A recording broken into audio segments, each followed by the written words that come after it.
Hi, we're back here live at the Yellow Dog Cafe. I'm standing here with David Isnardi. It's nice to meet you, David. I'm Eleanor. It's a pleasure. My pleasure. It's nice to meet you here this evening. So how do you know Randy? I met Randy about a year and a half ago, maybe 2 years ago, when he decided to run for his seat that he's holding now.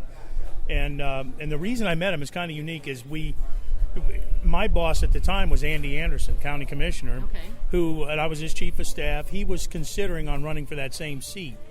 And Andy was kind of burned out on the whole political thing.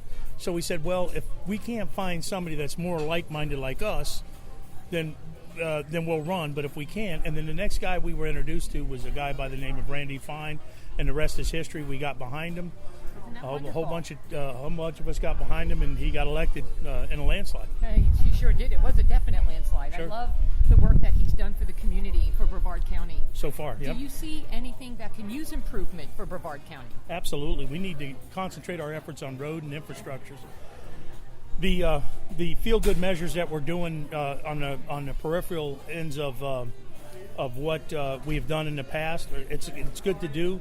But we really need to concentrate on what's important to all of us, and that is this Indian River Lagoon, the infrastructure, water, sewage. All of those things need to happen. Roads, bridges, they need to be repaired. And we need to take that on very seriously. If not, the longer we wait to do it, the more it's going to cost us. Absolutely, in the long run. I agree with you 100%. David, thank you so much for speaking with me. Such a pleasure. Yeah, my pleasure. I'm going to put it in my purse. Hi, this is Eleanor back again, and I'm meeting now with Mr. Jim O'Brien. Such a nice Italian last name. Not so much. How about James Joseph Patrick? Oh, that's a wonderful name. I love it. Mr. O'Brien, can I ask how you originally met with Mr. Fine, and what, do you have any suggestions how maybe we can improve Brevard County, or, anything? You can just tell me anything you want to tell me. Well, I met Randy when he first started his race for the House. Got to know him, was very impressed by his record, not only in college but in the business world. And I think as it comes to helping Brevard, I think we all have to be good corporate citizens who participate.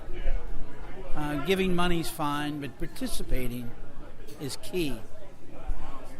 So I absolutely agree. That is with my you. message. I mean, I think talk's cheap in terms of money. I agree. But those of us that want to get out and actually do things. And do the work. I agree. We support at the park a lot of things for veterans, the police, the firefighters.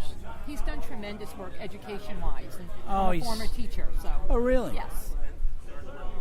No teachers ever liked me. Really? Why? I forgot to show up for class at William & Mary. Mr. O'Brien, it was a pleasure. Jim, it's a pleasure meeting you, and I hope to hear from you soon. You will. All right. Thank you so much. We will do it together. We're back here at the Yellow Dog Cafe, and I'm with Dr. Ken Stackpool. Wonderful. It's nice to meet you, and I just want to ask a quick question on how you originally met Randy Fine.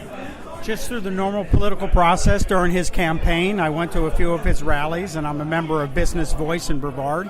So we're very interested in the politics and what's going on, and we're here to support and or ask questions, which is the big deal. That's a wonderful thing. Yes. Thank you so much.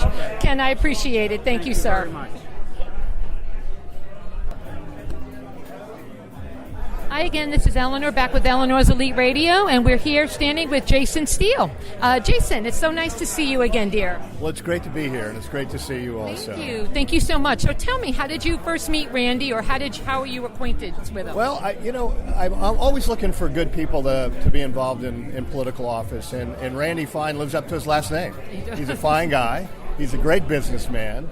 He's somebody that I trust, and we don't agree on every issue, but I know Randy is going to go at things very, very hard and do what he thinks is right for the community. I think so, too, and I agree. I love the work that he's done with education and for education. He will be one of our leaders in this state for a long period of time. Wonderful. Yeah. Thank you so much. Thank I you. appreciate it. Yes, have a nice night. Dear. Hi again. We're here back at the Yellow Dog Cafe, and I'm talking to Doug Hoyt. Hi, Doug. It's so nice to meet you. So nice to Such meet a pleasure. So tell me, how do you know Mr. Randy Fine? Well, in all honesty, I don't know Mr. Fine. Okay. I met him this evening at the fundraiser, and I have an appointment with him on Friday afternoon to discuss State Road 514 Okay. and the lack of activity on Okay. improving that road. And what are your feelings on that? Well, I frankly don't understand it. In 1976, FDOT said they were going to make State Road 514, Malabar Road, a 4-lane highway. In 1986, they said they were going to acquire the right-of-way to make it a 4-lane highway. In the 90s, they said they were going to move ahead with the project. In 2015, they still hadn't done anything. Consequently, in 2016, they still hadn't done anything, and I've written a letter to the governor and 30 other state officials in an effort to move ahead with this project. To put things in perspective, in 2012, we had 12 accidents on the road. In 2015, we had 24. In 2016, we had 48. Wow. By 2019, when they say they're going to put some stoplights in at Malabar Road and Corey, Just jump in for 1 second. Tall gentleman. okay, and if you do the math, by 2019, when they're going out to bid on this project to just put in stoplights at 2 of the major intersections, there'll be traffic incidents of around 90 a year. I think that's unconscionable for a major road I agree. in the state road at that point in Brevard County. I've contacted the governor and as many officials as I can to see if we can't move this project ahead and make this road safer for the residents of Malabar, the residents of Palm Bay who use this road, the residents of... And Mr. Hoyt, what is it that you do? I'm the administrator for the town of Malabar, and so we're trying to fix this situation. Now, we're not so naive as to think this is going to prevent all of the accidents, but it's going to improve the situation. Right. In the last 5 years, there's been 5 fatalities on this road. The federal government, AAA says that an average fatality costs the community at large of somewhere between $6 million and $9.1 million per fatality. That's unbelievable. It is indeed. That's unbelievable amount of money. That's enough money to have repaired, to improve this road and make it safer for our citizens. And that's what I'm trying to accomplish. One of the things I'm trying to accomplish. Well, thank you.